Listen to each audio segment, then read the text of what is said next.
গত ভিডিওতে আমরা একটা অদ্ভুত আকারের পাইপের মধ্য দিয়ে চলন্ত তরল পদার্থের যা আঠালো নয় এবং যাতে টার্বুলেন্স বা ঘূর্ণি নেই এরকম একটা চলন্ত তরল পদার্থের রকম সকম এবং সেই সম্বন্ধে বার্নৌলির বিখ্যাত সমীকরণ যা শক্তি সংরক্ষণ নীতি থেকে চলে আসে তার আলোচনা করছিলাম।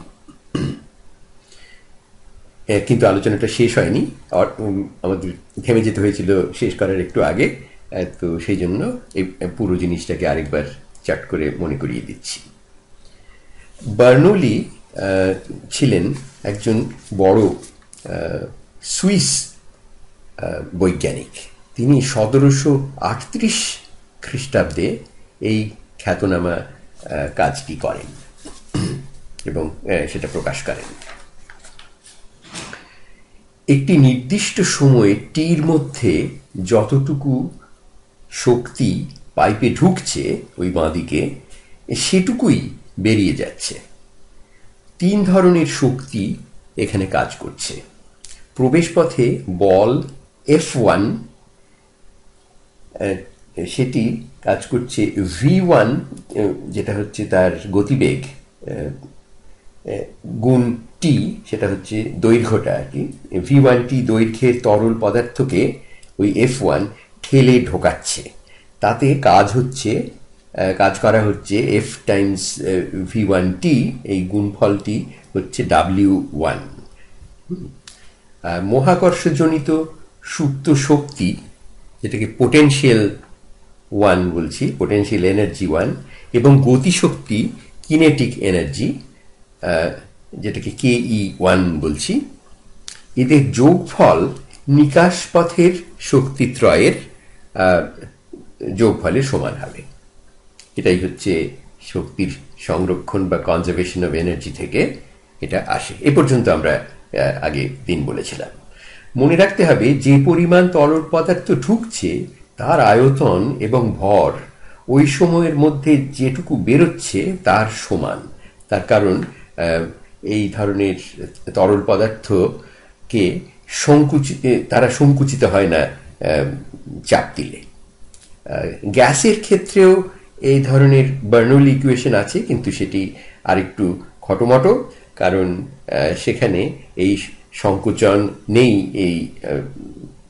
এটা ঠিক নয়। আচ্ছা, এক্ষেত্রে ওই উচ্চতা H2 H1 এর থেকে বেশি বলে বেরোবার পথে এই মহাকর্ষ সুপ্ত শক্তি বেশি। কাজেই আমরা এবারে এই যে সমীকরণটি পেলাম, তাতে M বা ওই যে ভর, যেটুকু তরল পদার্থের ওপর আমরা দৃষ্টি দিচ্ছিলাম, সেটা M প্রত্যেকটা জায়গাতেই আছে, সেটাকে আমরা ভাগ করে দিতে পারি সব শুদ্ধ। তাহলে এই বার্নৌলি সমীকরণটি আরেকটু সহজ হয়ে যায়।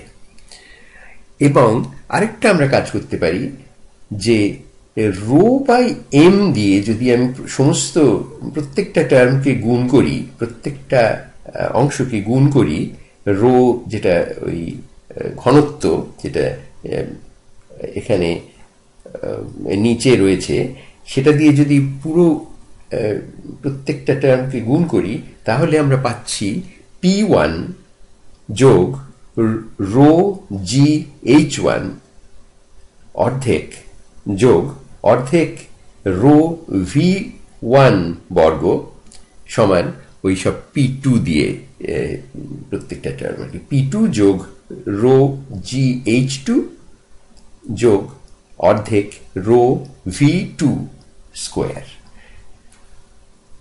তার মানে এই তিনটে টার্ম মানে সংরক্ষিত হচ্ছে। এই তিনটে যে অংশ P1 রো জি H1 এবং অর্ধেক রো V1 স্কোয়ার, তার মানে হচ্ছে ওই এইটা প্রথমটাকে বলে প্রেসার হেড, তারপরেরটাকে বলে গ্র্যাভিটেশন হেড এবং তৃতীয়টাকে বলে ভেলোসিটি হেড, যেটা হচ্ছে ওই গতিশক্তি। তাহলে এবং এই তিনটির যোগফল অবিকৃত থাকে। যে তাহলে যদি গতিশক্তি বাড়ে মানে ভি বাড়ে, তাহলে পি মানে চাপ কমতে হবে। এখন ওই গ্র্যাভিটেশনের ব্যাপারটা আমরা বাদ দিতে পারি, অনেক সময় সেটা কাজে লাগে না। শুধু প্রেশার এবং ভেলোসিটি তাদের যে সমষ্টি, সেই দুটো অবিকৃত থাকে বলেই গতি বাড়ালে পিক প্রেশারকে কমতে হবে।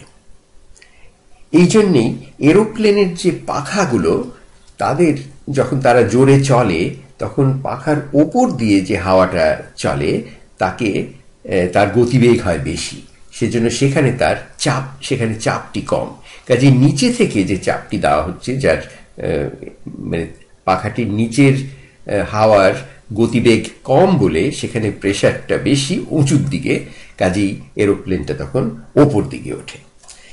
এছাড়া খেলায় ক্রিকেট বলকে সুইং করানো, টেনিস বলকে টপ স্পিন দিয়ে আয়ত্তে রাখা ইত্যাদি সবকিছুই হয় এই ড্যানিয়েল বার্নৌলির এই কাজের থেকে। খুব ঝড়ের সময় ঘরের দরজা জানলা বন্ধ রাখলে বাইরের দ্রুতগতি হাওয়ার চাপ অল্প এবং ভেতরের চাপ অল্প, দ্রুতগতি হাওয়ার চাপ কমে যায়, আর ভেতরের স্থির হাওয়ার চাপ অনেক বেশি হওয়ার ফলে জানলা দরজা এমনকি ছাদ ভেঙে যেতে পারে। সেই জন্য খুব বেশি ঝড়ে জানলা দরজা খুলে রাখাটাই বেশি বুদ্ধির কাজ। আচ্ছা, এবারে আমরা একটা অঙ্ক কষছি এই বার্নৌলির থিওরেম কাজে লাগিয়ে। মনে করো একটা বন্ধ পাত্রে জল রয়েছে, যার ওপরের অংশটায় হাওয়ার চাপ নেই। সেটা মানে পাত্রটিকে চাপা দিয়ে মুখ বন্ধ করা হয়েছে এবং ভেতরে যে ওই জলের ওপরে যে হাওয়াটুকু ছিল সেটাকে কোনোভাবে বের করে নেওয়া হয়েছে। সেটা করা যায় খুব সহজে, আমরা তার মধ্যে এখন যাচ্ছি না। জলের ওপরের তল থেকে এইচ পরিমাণ নিচে একটা ফুটো করা হলো। আচ্ছা, এই ফুটো দিয়ে জল ফিনকি দিয়ে বেরোবে, কারণ ওই যে চাপ পড়ছে সেই জন্যে। চাপটা হচ্ছে এইচ রো জি, আগে আমরা জানি ওখানে ওই বিন্দুতে। তার গতিবেগ কত?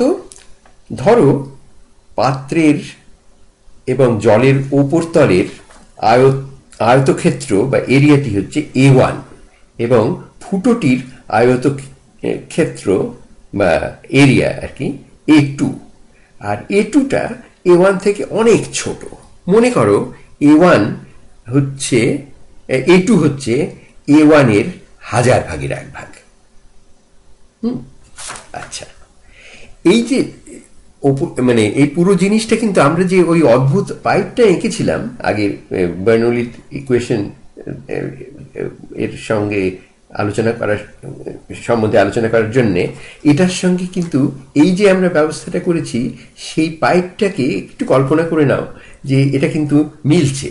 ওই ওপরের A1টা হচ্ছে পাইপের একটি দিক, ওই ঢোকার দিক, এবং এই A2 দিয়ে যে জলটা বেরিয়ে যাচ্ছে সেটা হচ্ছে পাইপের ওই নিকাশ পথটি। আচ্ছা, মনে করো ফুটো দিয়ে জল বেরোবার বেগ V2 এবং তার জন্যে জলের তল নেমে যাচ্ছে খুব আস্তে আস্তে, কারণ জল বেরিয়ে যাচ্ছে বলে। V1 নিচে ওই ওপরের তলটি নামছে, ওই লেভেলটি নামছে। যে আয়তনের জল বেরোচ্ছে জলের তলটি সেই হিসেবে নামছে। যেহেতু তরল পদার্থকে সংকুচিত করা যায় না, তাই যে পরিমাণ জল বেরিয়ে যাচ্ছে সেটাই ঢুকছে জলটা, কারণ ওই নেমে যাচ্ছে। তো এখানে হচ্ছে কি V1 A1 ওই এই তার গুণফল সমান V2 A2। এটা হচ্ছে সেই কন্টিনিউটি ইকুয়েশন আমরা আগে যেটা বলেছিলাম, সেখান থেকে এটা আসছে যে, এবং H1 ওই আগের বার্নৌলি ইকুয়েশনে হচ্ছে H, আর H2 সেখান থেকে উচ্চতাটা মাপা হচ্ছে H2 সমান 0 ধরে নিচ্ছি। কাজেই আমরা পাচ্ছি V1 A1 সমান V2, আর A2 জায়গায় A1 এর 1000 ভাগের 1 ভাগ বসিয়ে দিই, তাহলে আমরা পাচ্ছি কি a1টা কেটে গেল, আর v1 সমান v2 এর 1000 ভাগের 1 ভাগ। এবং সেটা সত্যি, যেটা যদি ফুটোটি খুব ছোট হয় তাহলে v1 অত্যন্ত আস্তে এবং v2 অনেক বেশি।